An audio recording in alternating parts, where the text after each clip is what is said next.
Desas-desus tentang kedatangan putri CEO yang misterius telah menghangatkan suasana di kantor anak perusahaan milik ayah Nara. Sejak kabar beredar bahwa sosok baru akan memimpin, spekulasi berkembang liar di kalangan karyawan.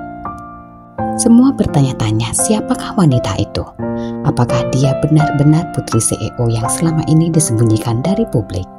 Meski begitu, tidak ada satupun yang tahu bahwa sosok yang mereka nantikan sebenarnya sudah berada di tengah-tengah mereka. Suasana sibuk yang tak biasa, setiap sudut ruangan terasa hidup, seolah menyambut sesuatu yang besar.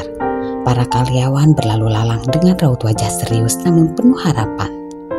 Namun di balik keramaian itu, tak seorang pun menyadari bahwa sosok yang mereka tunggu sebenarnya sudah ada di sana.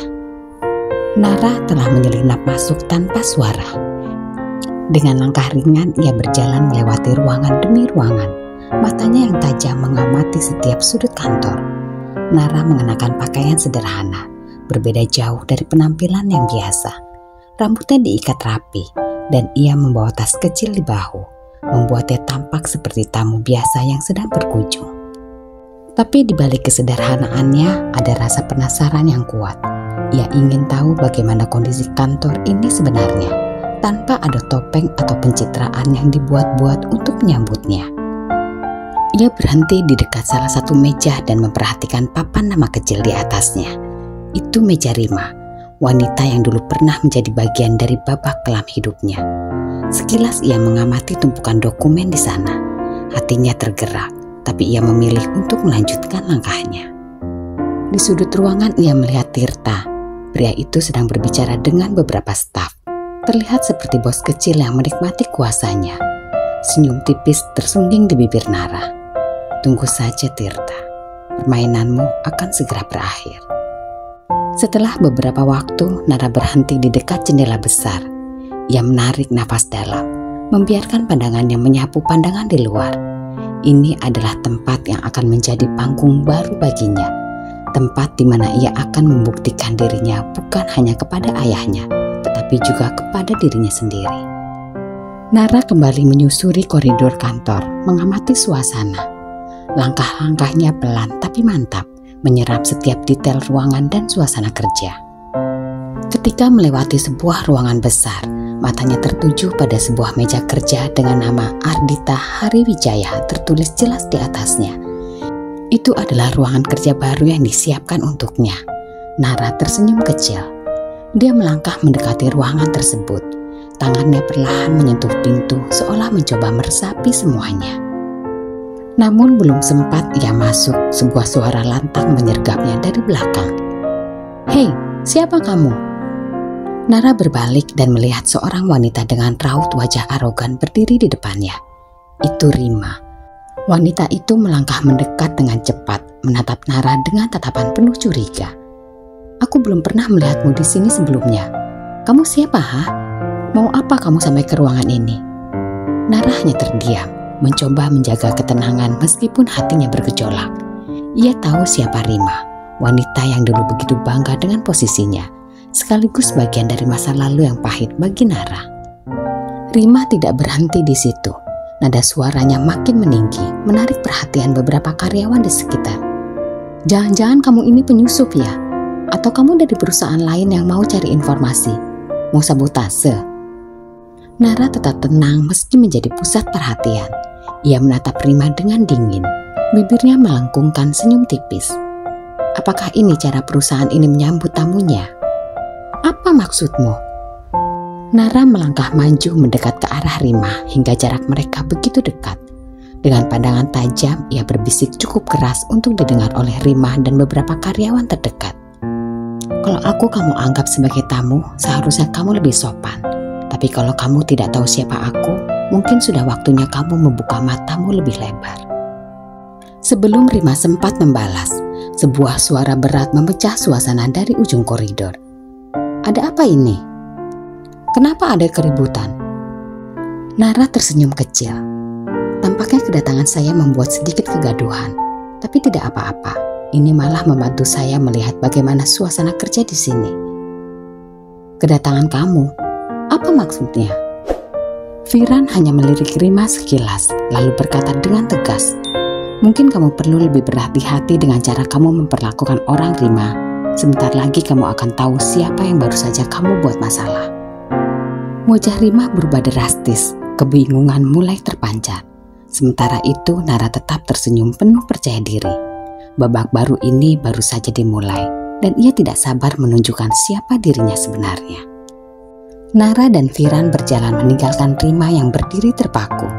Wajahnya diliputi kebingungan dan rasa tak nyaman. Kalimat terakhir yang keluar dari mulut Firan terus terngiang-ngiang di kepala Rima, menyisakan pertanyaan yang tak terjawab. Rima masih berdiri di tempat yang sama, mencoba memahami situasi. Siapa dia? Kenapa Firan bersikap begitu? Ia merasa seperti kehilangan kendali, sesuatu yang jarang terjadi dalam pekerjaannya. Selama ini dia selalu menjadi yang paling berpengaruh di antara rekan-rekan kerjanya. Tapi kali ini sosok asing itu membuatnya merasa terancam. Di dalam hati kecilnya, Rima tahu ada sesuatu yang besar akan terjadi. Rima tetap berdiri di tempatnya. Tubuhnya diam tapi pikirannya berputar cepat, mencoba memahami apa yang baru saja terjadi. Selama ini Rima selalu merasa memiliki kendali penuh di kantor ini. Pengaruhnya tak tertandingi. Namun kali ini, hanya dalam beberapa menit, sosok asing itu membuatnya merasa goyah. Penampilan Nara sudah berubah drastis, dan itu membuat Rima menjadi asing dengan wajah itu. Namun ada sesuatu yang familiar dalam sorot matanya, sesuatu yang membuat Rima gelisah. Ia memutar kenangan, mencoba menyocokkan potongan-potongan puzzle di pikirannya. Lalu sebuah nama muncul di benaknya, seperti bisikan dari masa lalu. Nara. Rima menarik nafas panjang, mencoba meredakan debaran di dadanya. Tidak mungkin. Nara? Ia menggelengkan kepala, tertawa kecil untuk menenangkan debaran di dadanya. Nara hanyalah wanita biasa. Dia tidak mungkin muncul di sini, apalagi dengan kepercayaan diri seperti itu. Dia tidak punya pengaruh apa-apa. Namun sekeras apapun ia mencoba membantah. Bayangan tatapan tegas itu kembali menghantui. Ia ingat, dulu Nara memang perempuan sederhana, pendiam, mudah diatur, dan tanpa ambisi besar. Apa mungkin dia berubah? Tapi bagaimana? Dia tidak punya alasan untuk kembali, apalagi dengan sikap seperti itu. Sambil duduk di kursinya, Rima mencoba fokus pada pekerjaannya, tapi pikirannya terus melayang. Perasaan tidak nyaman semakin besar, seperti ada sesuatu yang menantang keyakinannya. Jika itu benar Nara, apa yang dia inginkan? Dan jika bukan dia, kenapa aku merasa terguncang hanya karena seorang wanita asing?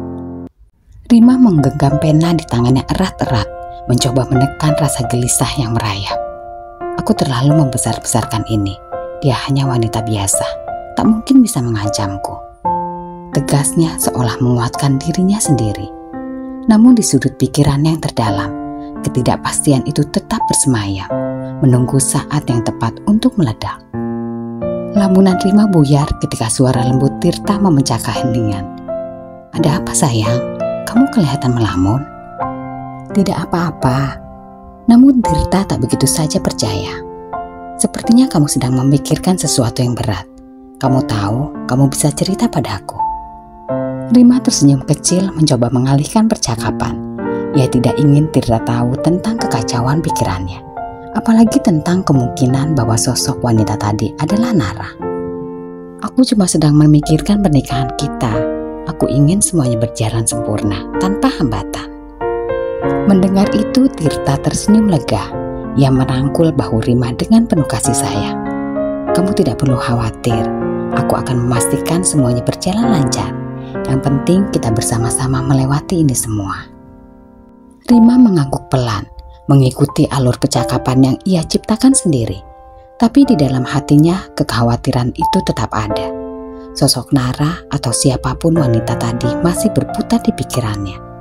Ia sadar akan ada badai yang datang, dan ia harus bersiap menghadapi segala kemungkinan. Tapi untuk sekarang, ia memilih menyimpan semuanya rapat-rapat. Tak ingin menodai kebahagiaan yang sedang ia bangun bersama Tirta.